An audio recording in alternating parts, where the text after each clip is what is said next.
الحمد لله. اسمك ايه؟ محمد الطحان.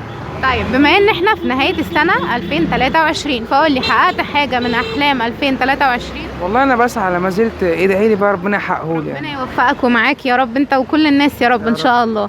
طب ايه اسعد موقف مريت بيه في 2023؟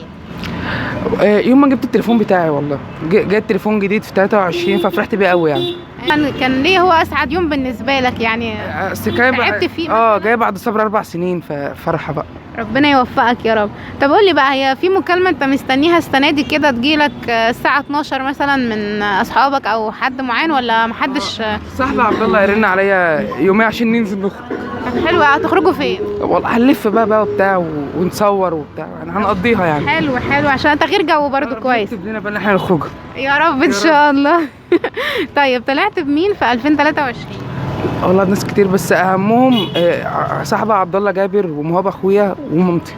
طب الناس غير الناس الاساسيه يعني، غير والدك ووالدتك مين؟ لأن ان شاء الله والدك ووالدتك معاك دايما باذن الله يا رب. صاحبي عبد الله جابر. ومين كمان؟ ممكن مثلا المستر بتاع محمد نبيل. ربنا يخليهولك يا رب وربنا يوفقكم. طيب لو هتحب توجه رساله كده وتطلب طلب من 2023 تحب تقول لها ايه؟ تديني العمر ان انا اعيش ل 25. يا رب ان شاء الله ان شاء الله ربنا يوفقك.